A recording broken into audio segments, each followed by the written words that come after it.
Students 1870 से 1880 के दरमियान कुछ आर्टिस्ट जो थे उन्होंने इस तरह से काम करना शुरू किया कि जो फॉर्म है पेंटिंग की प्रेजेंटेशन की और जो टेक्निक उसमें इस्तेमाल होती है उसमें एक इनोवेशन हमें नज़र आती है। जो ब्रश स्ट्रोक्स थे वो बहुत ज़्यादा स्मॉल ब्रश स्ट्रोक्स को इस्तेमाल किया जाने लगा और थिक पेंट को इस्तेमाल किया जाता था। उसके साथ साथ जो स्टैंडर्ड पैरामीटर्स थे जिसमें कॉम्पोजिशन को सिमेट्रिकल होना चाहिए उसको ब्रेक किया गया, एसिमेट्रिकल कॉम्पोजिशंस बनाई जाने लगी।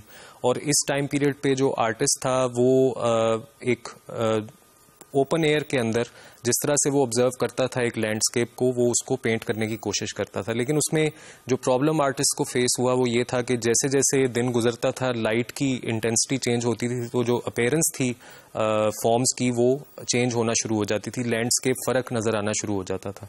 तो इसके लिए आर्टिस्ट ने फिर एक टेक्निक को डेवलप किया कि as soon as possible capture किया जा सके, इससे पहले कि लाइट तब्दील हो और लैंडस्केप की जो अपीयरेंस है वो बदले, उससे पहले उसका एक इम्प्रेशन कैप्चर कर लिया जाए। और जो इनिशियल पेंटिंग्स हमें इस स्टाइल की मिलती हैं वो बेसिकली इम्प्रेशंस थे जो आर्टिस्ट ने उन लैंडस्केप्स के लिए, और जब उनको एग्जिबिट किया गया तो क्रिटिक्स ने उसको रिडिक्यूल किया कि ये तो पेंटिंग दिखाई नहीं देती बल्कि एक इम्प्रेशन दिखाई देता है। लेकिन फिर उन आर्टिस्ट ने उसी इम्प्रेशन को यूज़ करते हुए उसको एक टेक्निक की तरह डेवलप किया और उस तरह के स्टाइल को फिर इम्प्रेशनिज्म कहा जाने लगा। इसकी जो एग्जाम्पल्स आप देखेंगे उसमें आपको नज़र आएगा कि आर्टिस्ट का जो बेसिक पर्पस है वो ये है कि वो लाइट को कैप्चर कर सके जिस तरह से वो रिफ्लेक्ट करती है विजुअल के ऊपर। जो भी लैंडस्केप पेंटिंग्स आप देखेंगे उसमें आपको पता चलता है कि आर्टिस्ट का फोकस चेंजिंग लाइट है और उसके नतीजे में जो जिस तरह से कलर जो है वो ऑल्टर होता है, जिस तरह से अपीयरेंस ऑल्टर होती है, उसको कैप्चर किया जाए। इसके जो सेलिएंट फीचर्स हैं उनको आप स्क्रीन पे देख सकते हैं। सबसे पहले तो इसमें शॉर्ट थिक स्ट्रोक्स हैं ऑफ पेंट जो कि क्विकली कैप्चर करने के लिए एक सब्जेक्ट के एसेंस को इस्तेमाल किया जाता था। इसमें आर्टिस्ट का फोकस ये नहीं होता था कि वो डिटेल को कैप्चर करे बल्कि वो जो कलर की राइट टोन है उसको कैप्चर कर सके। फिर कलर्स को साइड बाय साइड अप्लाई किया जाता था ताकि उनकी मिक्सिंग जो है वो एज लिटिल एज पॉसिबल हो। और इस टेक्निक में जो प्रिंसिपल ऑफ साइमल्टेनियस कंट्रास्ट है, जिसमें एक कलर को दूसरे के साथ जब इस्तेमाल किया जाए कंट्रास्टिंग कलर के साथ तो वो मोर विविड व्यूअर को दिखाई दे, उसको इस्तेमाल किया जाता था। उसके बाद इसमें सॉफ्टर एजेस इस्तेमाल होते थे और इंटरमिंगलिंग की जाती थी कलर की।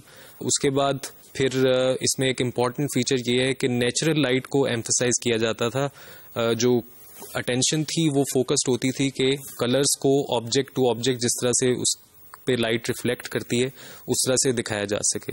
उसके बाद शेडोज के ऊपर एक इम्पॉर्टेंट फोकस हमें नज़र आता है कि वो कॉम्प्लीमेंट्री कलर्स के थ्रू शेडोज को दिखाया जाता था। उसके बाद इसमें एक और इम्पॉर्टेंट एरिया ये था कि फोटोग्राफी इन्वेंट हो चुकी थी। तो फोटोग्राफी में जो इनिशियल इमेजेस डेवलप किए गए उसमें जो व्यू फाइंडर में एक फोटोग्राफर देखता था और जो एक्चुअल प्रिंट होता था उसमें डिफरेंस ये होता था कि वो कॉम्पोजिशन ऑल्टर हो जाती थी तो उसको क्रॉप करना पड़ता था।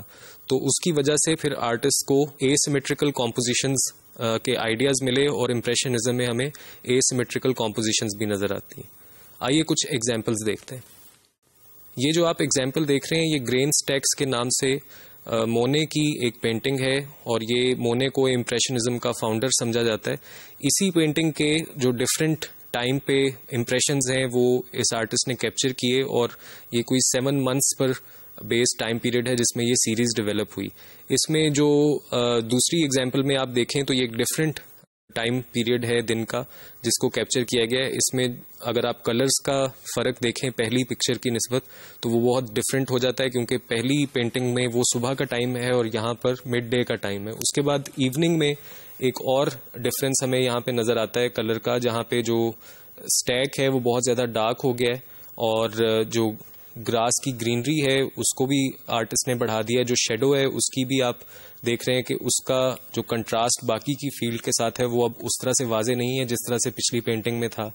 इसी तरह ये एक और एग्जाम्पल आप देखें, ये उन्हीं ग्रेन स्टैक्स की एक डिपिक्शन है जो कि विंटर की है, जहाँ पे स्नो को आप क्लियरली देख सकते हैं कि उसको एम्फसाइज किया गया है। इसमें जो आर्टिस्ट की कोशिश थी वो ये कि लाइट, वेदर, एटमॉस्फेयर और पर्सपेक्टिव इन चीज़ों के साथ प्ले करते हुए वो एक पेंटिंग को डेवलप करे। इसी तरह पोर्ट्रेट के अंदर भी और फिगरेटिव काम के अंदर भी जो इम्प्रेशनिज्म में हमें डिफरेंट एग्जांपल्स मिलती हैं, उसमें आप ये क्लियरली देख सकते हैं कि यहाँ पे जो थिक ब्रश स्ट्रोक्स हैं, शॉर्ट, उनको इस्तेमाल किया गया है और एक इनफॉर्मल और स्पॉन्टेनियस अपीयरेंस हमें नज़र आती है। ये वाटर कलर के अंदर है और इसमें जो पैलेट है वो बहुत लाइट इस्तेमाल किया गया है और जो कलर है उसको भी कलर के टचेस की तरह से इस्तेमाल किया गया है और इसमें ये 1883 की पेंटिंग है और इसमें जो आपको इम्प्रेशनिज्म की टेक्निक है उसकी एक क्लियर एप्लीकेशन नज़र आती है। जो राइट साइड पे आप चेयर देख रहे हैं वो कॉम्पोजिशन से बिल्कुल आपको आउट दिखाई देती है, उस तरह से सिमेट्रिकल कॉम्पोजिशन नहीं है और ये जिस तरह से क्रॉपिंग का इफेक्ट क्रिएट किया जाता था, आर्टिस्ट उसको एक बेसिक कॉम्पोजिशन का आइडिया बनाते हुए डिफरेंट पेंटिंग्स डेवलप करते थे। तो स्टूडेंट्स, इम्प्रेशनिज्म तक आते आते हमारे पास 3 तरह के स्टाइल्स डेवलप हो जाते हैं मेनली। एक वो स्टाइल्स हैं जो कि ह्यूमन रैशनैलिटी को फोकस करते हैं, जिसमें फिक्स कॉम्पोजिशन होती है, डिटैच्ड एक्सप्रेशंस होते हैं और एक फॉर्मूला बेस्ड पेंटिंग आपको नजर आती है। उसके बाद इस तरह की मूवमेंट्स हैं जहां पे ह्यूमन इमोशन को एम्फसाइज किया जाता है, वहां पे आपको ड्रामेटिक यूज ऑफ कलर नजर आता है, लाइट और कंट्रास्ट का एक बिल्कुल फर्क एप्लीकेशन नजर आती है। उसके बाद जो तीसरा एरिया है वो है जहां पे जो फॉर्म है, जो टेक्निक है, उसके साथ एक एक्सपेरिमेंटेशन हमें नजर आती है, जिस तरह आपने इम्प्रेशनिज्म में देखा।